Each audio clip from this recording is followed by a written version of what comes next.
The WNBA is completely unhinged at this moment.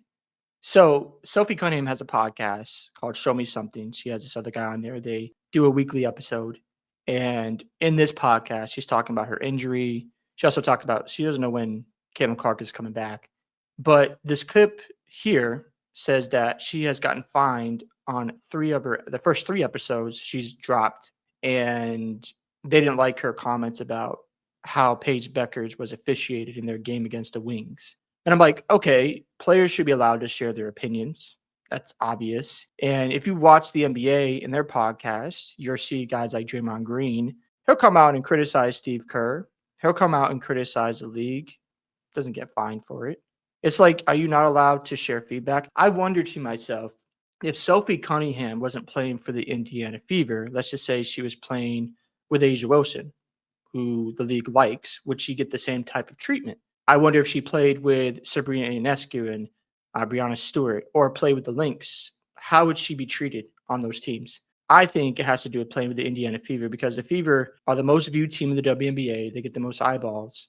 And it feels like they're held to a standard where other teams aren't held to the same degree. So I'm going to play the clip and give you more of my thoughts of what was said here.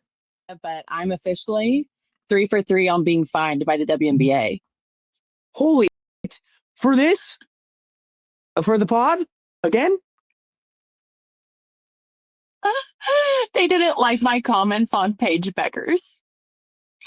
No way. I didn't even say anything bad. On the whistle, on the quick whistle. Yeah, but like, why?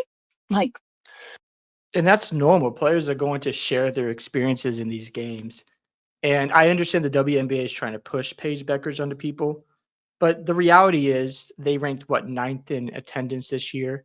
The only reason why they're ninth because they had 2 sellout games against the Fever in their building. They don't sell out a lot of games. And when you compare Caitlin Clark's influence to Paige Bueckers, it's night and day. Caitlin Clark is still a bigger face than Paige Bueckers right now. I know she had a great game the other night, but I'm not going to go as far as to say she's better than Caitlin Clark right now. I understand Clark's had her injuries, but as a rookie, Clark had a better output than Paige Bueckers. And the winning is just terrible as well. Like, they didn't even win that game last night. The Wings are terrible this year. So to me, it's just another example of the WNBA just targeting anybody associated with Caitlin Clark. Let somebody say something negative about Caitlin Clark. Or heck, even earlier this year where you had Kelsey Plum come out and complain about the refs. I'm glad she says something, but the league did nothing about it. They didn't send her a fine. But Sophie Cunningham has the guts to tell the truth, and the league is just going to penalize her for that.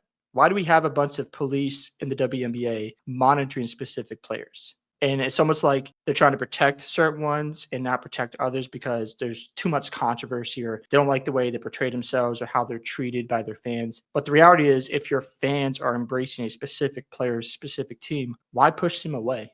This is why you're not taken serious at all and why there's so much back and forth in the WNBA. And then on top of that, the JC Sheldon situation between her and Caitlin Clark, where she poked her in the eye.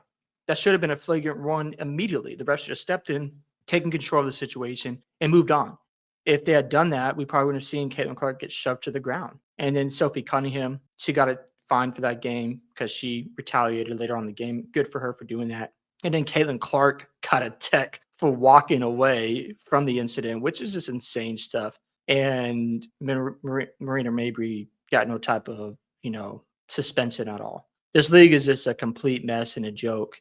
And to see how people feel about this, she should be the face and beauty for this league. I'm not going to argue that. So the entire league can talk blank and talk, Caitlin Clark, but Sophie can't talk Paige Bueckers.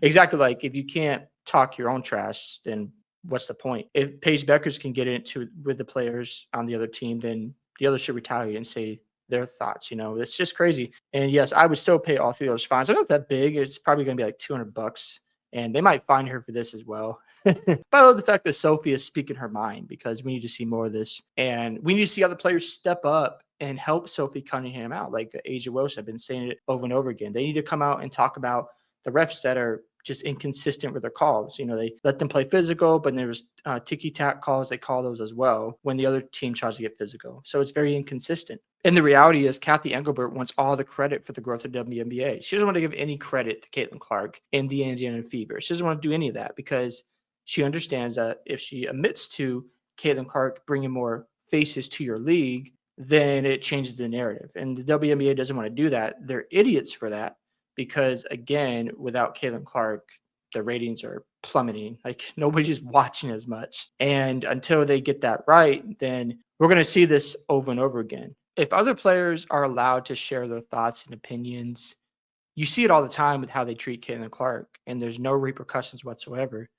Then why can't Sophie Cunningham just share what's on her mind about how Caitlin Clark is treated or how the WNBA is viewed and that we need to push the younger players? There's nothing wrong with that. Finding her for having a podcast and giving feedback about the league is a bad look because you see in the NBA, players give their opinions and they don't catch a bunch of fines because they're allowed to speak freely. Now, should they say whatever they want on their podcast? No. But at the same time, they're still there to share their feelings and they should be allowed to express themselves. So I don't get the whole policing here and why you're just finding Sophie Cunningham. I really believe if she was saying the same stuff, playing for the Liberty or playing with Asia Wilson, we wouldn't see this type of attention on her podcast and the things she's saying. Because at the end of the day, it's because she's associated with Caitlin Clark and the Indiana Fever. And I truly believe that's why this is going on. Hope you guys enjoyed this video today. I'd love to hear your thoughts about how Sophie Cunningham is being treated by the WNBA. Are you surprised by it or not surprised? Don't forget to like and subscribe to the channel, and I'll catch you guys in the next one.